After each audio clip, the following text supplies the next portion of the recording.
की राज्य मंत्री स्वतंत्र प्रभार गुलाब देवी ने के न्यूज संवाददाता से खास बातचीत करते हुए बताया कि योगी और मोदी के विकासकारी योजनाओं ने उत्तर प्रदेश में पूर्ण बहुमत दिया है। इसमें कार्यकर्ता से लेकर सरकार द्वारा जनहित में किए गए कार्य बहुत ही महत्वपूर्ण थे और जिस कारण जनता ने उत्तर प्रदेश में भारी मोहब्बत से भारतीय जनता पार्टी की सरकार बनाई है। जिम्मेदारी बढ़ गई है। हम सब 2024 की तैयारी में लगे हुए हैं। पार्टी के पदाधिकारी जो भी विभाग देंगे उसमें पूरी तन्मयता के साथ काम किया जाएगा।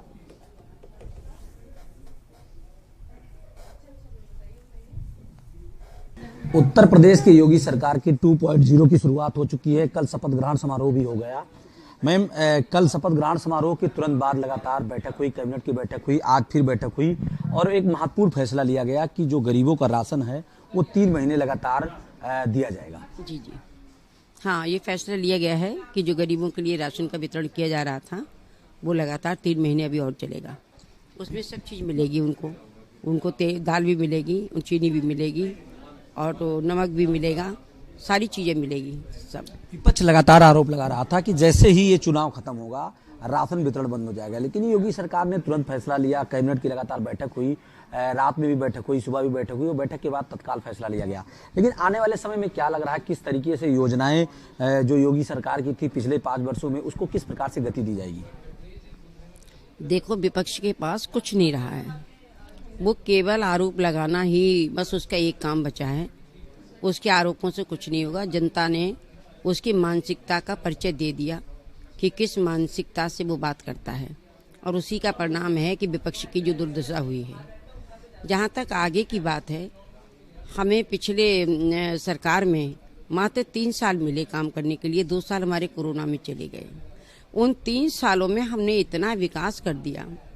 एक और तो लोगों के लिए उनकी ज़िंदगी को बचाने का काम किया, उनको वैक्सीन लगवाएं, उनके खाने पीने की सारी व्यवस्था की, हर प्रकार से उनकी सुरक्षा व्यवस्था की गई।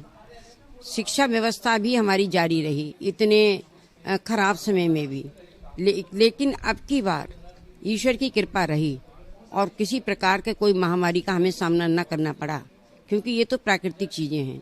तो हम 5 साल इतना विकास करेंगे कि आगे फिर हमारी 2024 में प्रचंड बहुमत से हमारी सरकार बने।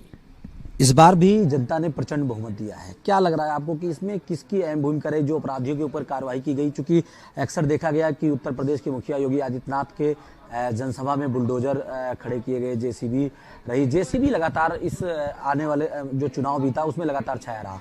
प्रचंड बहुमत मिली है, किसको श्रेय आप देना चाहती हैं? नहीं, इसका श्रेय किसी एक पहलू को नहीं दिया जा सकता। इसमें सारे पहलू जुड़े हुए हैं। इसमें महिलाओं की सुरक्षा जुड़ी हुई है, बच्चों की शिक्षा जुड़ी हुई है और जनता का स्वास्थ्य जुड़ा हुआ है और जनता का जो स्वाभिमान बढ़ा है वो जुड़ा हुआ है। जो हमारे अराजक तत्व थे उन पर जो शिकंजा कसा गया, या तो वो जेल के अंदर रहे या फिर उन्होंने अपना स्वयं से व्यवस्था कर ली या ऊपर चले गए। तो ये सारी चीज़ें हैं जिसके आधार पर हमारे लिए प्रचंड बहुमत मिला है।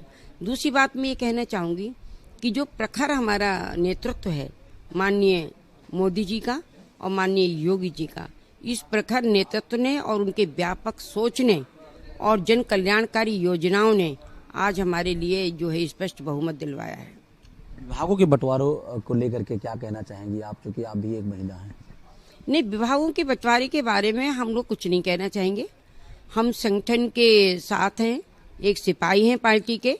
जो भी दायित्व में दिया जाएगा उसके लिए हम बहुत ही अच्छी तरीके से, ईमानदारी के साथ, निष्ठा के साथ में उसका हम निर्वहन करेंगे। 2024 की तैयारी में लग गई हैं आप? 2024 की तैयारी तो हमारी शुरू से ही चल रही है। हमारी तैयारी तो चलती रहती है। हमारा विकास इतना होता है कि हमें ज़्यादा अलग से तैयारी की जरूरत नहीं पड़ती।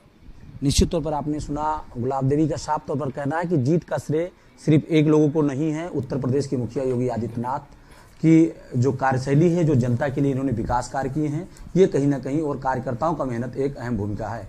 कैमरामैन राजेश के साथ